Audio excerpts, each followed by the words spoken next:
right, Austin, 2-0 now in NBA Cup group play. Thanks for letting me get that out.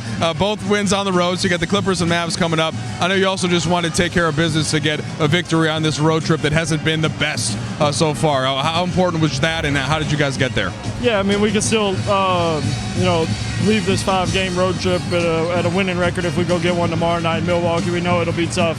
Giannis is playing MVP level, and the supporting cast around that's playing really well as well. After the dud we threw out in Oklahoma City, you need to bounce back with a win. It's not easy when you get beat like that to bounce back with a win, and I thought we played really good for the most part tonight. We obviously got to clean some things up, but pretty good. Did a lot of your damage in the fourth quarter, and some of it defensively, a number of steals, a block there in the middle of the lane. What did you see to try to impact the team that way? I got a block. Well, it was one of those, it looked like a rip or steal, but they called it a block. Sometimes when at least initially, they may change it to a steal. Interesting. I don't know if I've got a block all year, so I'll take it. You know what I mean? When you swipe down and you get the ball, they sometimes rule it a block. For sure. Just trying to win. I wish we could have closed that one out to start the fourth, but they went on, I think, a 10-0 run to start the quarter, and we got to do better. That unit with Luka on the bench, we got to be a net positive, and we've kind of struggled the last couple games, but we'll figure it out. We'll keep, learning how to play alongside one another, and we'll watch the film to see how we can get better. Yeah, you mentioned it. Heavy load on the starters tonight. It's a long trip to Milwaukee. How do you try to just get your body right for a quick turnaround like that at the end of a long trip? You go to sleep as soon as you get in tonight.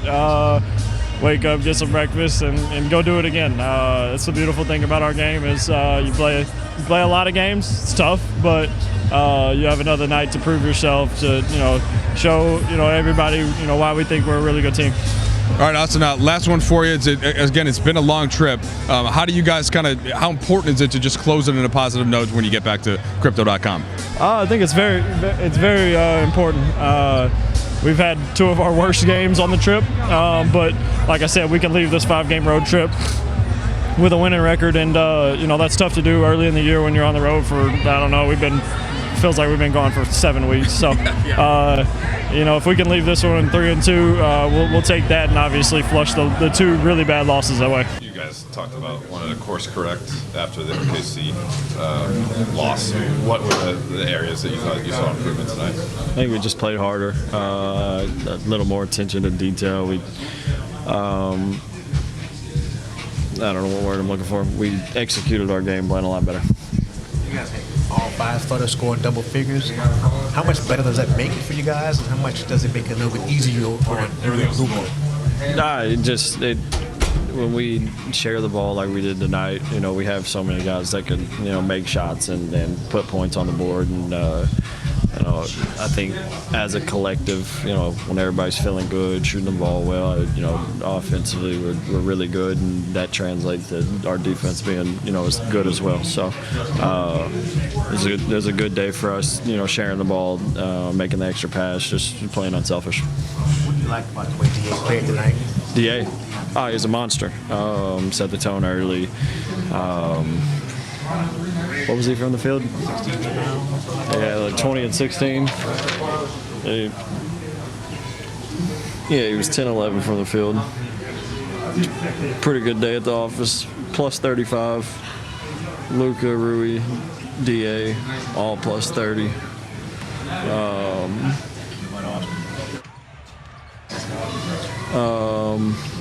Yeah, so he was monstrous tonight. That's what we expect from him. He said after the game the other night that, he didn't do his job, and that's one thing that he's going to do. He's going to hold himself accountable, and he's going to go try to correct that. That's what he did. Sorry, they cut it to single digits. You guys pushed back up to 18. The game is pretty much decided at that point. But because of this NBA Cup structure, you guys are supposed to keep scoring. Is that awkward at all? Is it kind of the normal NBA? I still, 3 years into it, I still don't know how the, point system works. I feel like if we win every game, regardless of, what, if we win by 2 or 3 or 5 or whatever, we'll get through to the next stage. So, I don't personally like, running up the score late, shooting uncontested layups, and I know that's kind of what the format kind of asks of. I think, if there's 45 seconds left in the game or 30 seconds left in the game, take the shot clock violation and move on. But once again, that's kind of not how the structure wants it to be, I guess. I don't know. So, I don't know. We won. It's just so, like, if two teams are 3-1, right, then the tiebreaker is the first, or the score. Sorry, the point differential the first tiebreaker. That's all.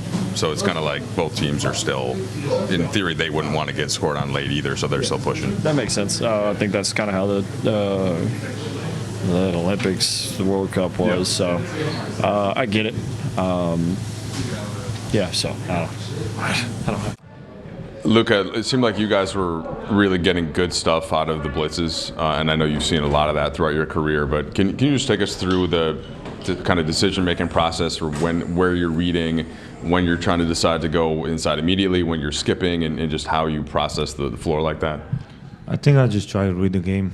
I think we got some amazing looks, some great looks. I think we missed a lot of open shots, but that's how we're gonna play if they double me. I always say I accept the double. I like the double. Makes you play 4 and 3. A lot of space. I think today we could have won 50 points, honestly. But if you're open, you got to take the shot no matter what. So, but yeah, at the end of the day, we won the game, so that's matters. JJ talks about the importance of those hit-ahead passes and the kind of the seals, and LaRavia got one. I think Aiden got one. Rui, is it almost like in soccer, like the second that you see, are you kind of like checking over your shoulder to see if somebody's running before you make the pass like that, or how does that sequence go? I just see a lot, I guess. Trying to play chess on the game. But yeah, those throw heads, those seals, that helped us a lot. If they're gonna double me half court, we're gonna have open space to create anything. So we just gotta be decisive and go score that basketball. Luka, you guys are 9-4, but as a team, I think have shot better than 40% from 3 just twice this year, and one of those games was the Atlanta game. The last handful of games, I know you started off the season really efficiently. As handful of games, the ball hasn't followed the same. Do you view all of that as sort of encouraging, considering the record, considering the all-time leading scorer is nearing a return to your group as well, and that, like you said, you guys have said that a couple times. I feel like we could have scored 150 points. Do you feel like that's bound to happen just based on sort of the talent and the quality of shots you're getting? I think that's big for us to be 9-4 with those percentages. Honestly, like I said, I think we're getting great looks, and that's how you say motivational. I think we can be so much better, even with a 9-4 record. I think we could have won a couple games more, but we got to work on our catch and shoot, obviously. So that's motivational that we're their record, and we still haven't shot the ball great. JJ was pretty blunt with us just about the overall quality of the road trip, that he felt physicality had been down, connectivity was down. Did you feel strides in those areas today, just in terms of the start you guys got off to, DA using his size and strength, and was this a step in the right direction? Yeah, for sure. I feel like we were more physical. But as you see, they allow a lot of physical contacts, so probably we gotta look at that more. But today we need a great start, so that was it. I have 10 more questions. See you. Yeah, JJ, in the walk-off, Austin just mentioned that the unit to start the second and fourth quarters has to be better. Obviously, you had to go back to the starters early. What did you see in those few minutes from that group, and what does need to get better? Not important. I think that for us, the fact we got off to a good start for the first time on this trip, that group set the tone to start both halves. We're able to finish the game.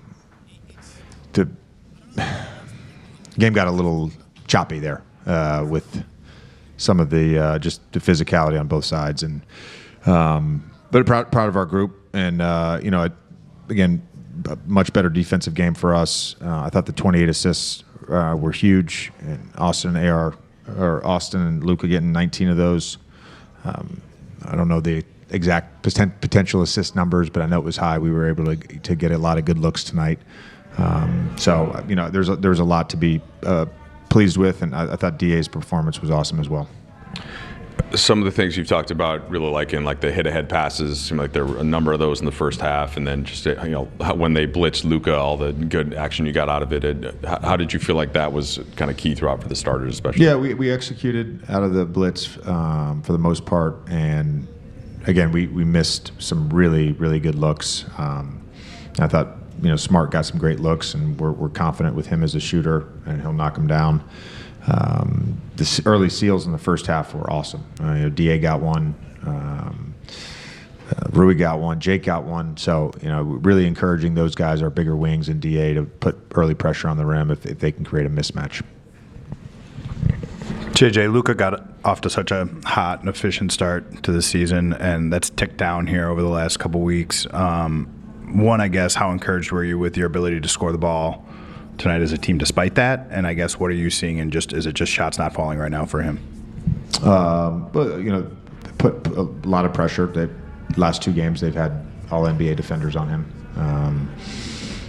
So we got to do a better job of getting the ball to him, in the right spots, at the nail and on the block.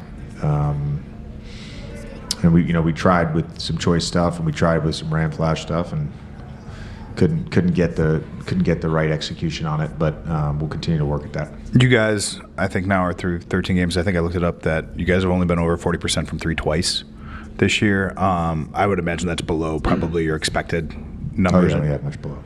Yeah. Do you just feel like that's just going to swing back over the course of 82? That's still small sample-y? Yeah, it's a slow start from 3. If I remember correctly, I think we got off to a slow start from 3 last year. I think there's always stretches of a season where you're not making threes, and there's stretches of a season where you are making threes. Even the best shooting teams, percentage-wise, they're going to have some lulls. And I remember as a player having certain years where I didn't get off to a great start shooting the 3, and the preparation and the belief and your teammates encouraging you to keep shooting, all that stuff is important. So I think our guys will get there. So toward the end of the game, DeAndre had that moment where he had the ball. Teammates seemed like some of his teammates were telling him to put it up, but typically in those moments, you just hold on to the ball. But in the cup games, point differential is so important. How is that disorienting as a coach or for the players, where point differential is just so important, I guess, in these moments? Yeah, I think the guys want to win every game, and they want to win every cup game, and they want a chance to compete for the cup championship. That I don't think in the middle of an NBA game really you're thinking about point differential. There's too much stuff going on, and we were telling the guys to shoot on the last possession. But there's always other stuff happening, and I thought the last 4 or 5 minutes there was a lot of back and forth chatter with the officials, and I think that kind of disrupted the game a little bit. Marcus had, I think, 5 assists, 5 rebounds, 2 steals. He always kind of brings a lot of those things to the table. Didn't shoot particularly well. I think probably a season high in shot attempts. Yeah. What did you make of his 3-point selection tonight? It was awesome. He had wide open shots. They clearly part of their game plan was to blitz Luka, and similar to how we did a little bit last year. Try to make the ball find certain guys. That's what they were willing to live with. But it just goes to show you how good of a basketball player he is, that he can still impact the game at a high level without making shots. We're good with all the open catch and shoot threes. They were great looks, and I'm confident he's going to make them. And looking ahead tomorrow, do you anticipate to have everyone available who played tonight? I would anticipate, yeah. You guys had 5 starters scored, all 5 starters scored double figures. How much difficult does that make? How much does that make you guys a better team? Is that stuff that you guys do consistently in this season? I would think so.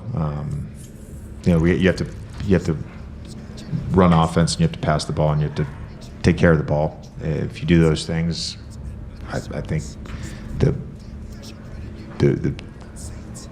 dynamic nature of our best players is going to generate multiple bodies, and other guys are going to be the beneficiaries of that. Our dynamic best players, they've got to make the right decision and be unselfish and make the right pass, and I thought we did that for the most part tonight. Thanks. Great performance by Austin Reaves, guys. It kind of felt like one of those Austin games that we're used to seeing, especially before that injury. 31 points, the efficiency, 9 of 16, getting to the line, 11 of 13, also adding the 7 assists, the 4 rebounds, just that all-around games. This is the best he's looked since he's come back, James. Yeah, I think so. I mean, sitting out a couple games, get a little rusty, and coming back, he didn't really play the way he wanted to, but he came back and played the way Austin Reaves can play. The Lakers, I think, really gonna need his getting to the free throw lines. One game he got there, he was 21 for 22 in one game. Tonight he got there efficiently. So it's nice to see him back. They needed him tonight to have that spark in New Orleans to kind of put their fire out, and he came up big tonight. Yeah, I think it's pretty obvious it's the best he's looked since injury, because I don't know if there was any other games outside OKC. It's night and day since the OKC game. Right. I'm not sure if there was another game or so before that. But yeah, aggressive. Him gets to the free throw line. Luka had 11 free throws in the first half, ended up with 13. He had 13 free throws. That's an interesting, or a big dynamic of what they do. Luka missed a couple, which was, kind of strange, and he also missed a few.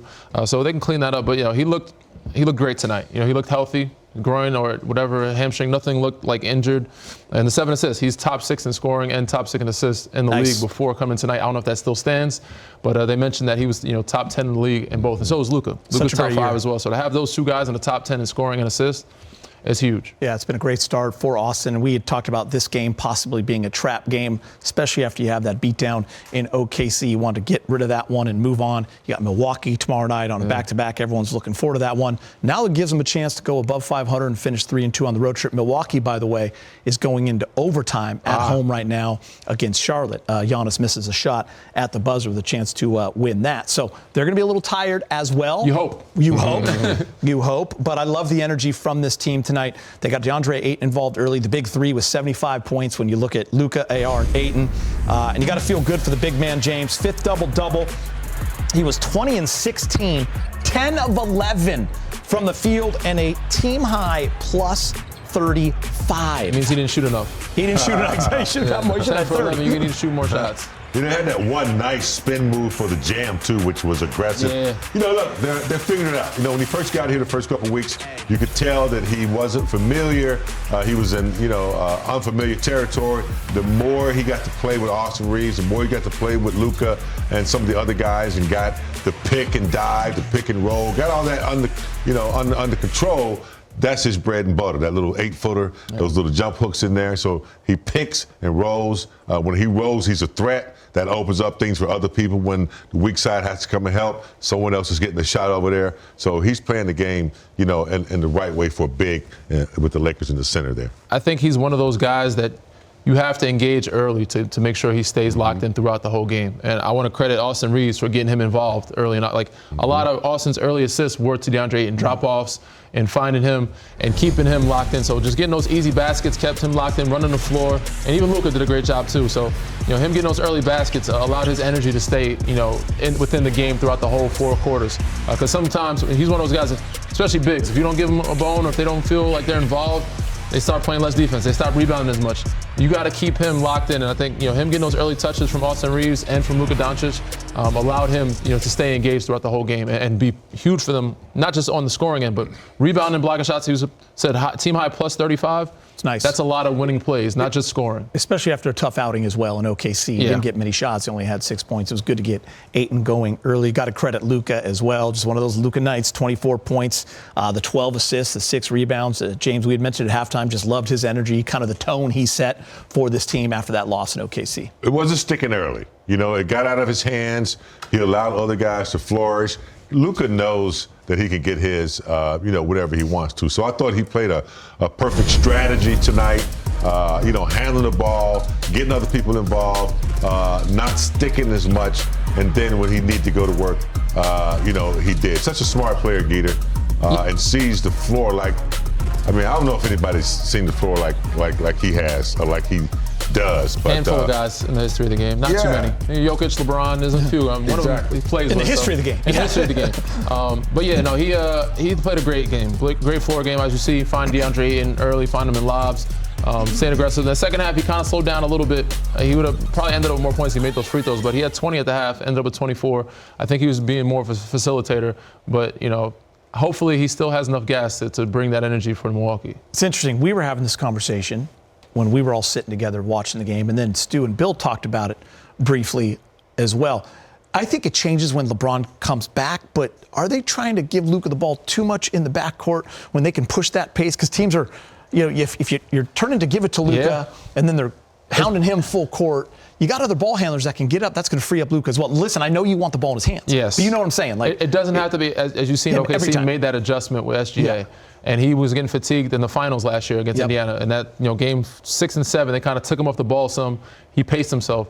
I think we'll see more of that. Hopefully we'll see more of that. When LeBron comes back with Luka, you won't have, and that second half, you can see how much they were pressuring him. I'm like, he's wasting too much energy bringing the ball up the floor. He can still get the ball in the half-court set and still run the offense. He doesn't have to bring it up. You can have Vanderbilt bring it up. Anybody can bring it up. Right? Marcus Smart. Even Jake LaRavia can bring it. If you can get the ball, then you're in your actions maybe a little bit earlier. Yeah, it'll help a ton once LeBron goes back. But also, you're missing Gabe Vincent, another guy that can bring the ball up. Marcus Smart is another guy. So you got to utilize those guys. But when fully healthy, Luka won't have to carry that much of the load of being the point guard and bringing the ball up full court. He can still start the offense at the half-court set. And one thing LeBron, brings is that push. Luka, he'll fast break, but he's under control. He's always in second or third gear. LeBron will push it, and that's what they're missing a little bit is that flow and that pace of putting the pressure on the defense. Luka gets it up a little differently. He dribbles and he might make a long pass, but LeBron will get the rebound. And they're gone. And so that's what I'm looking forward to, when they get that then you have back. That's a three-headed monster right there. They had 22 fast break points, but they can get some. It'll be a lot more when LeBron comes back. Exactly. He put a lot of pressure on defense.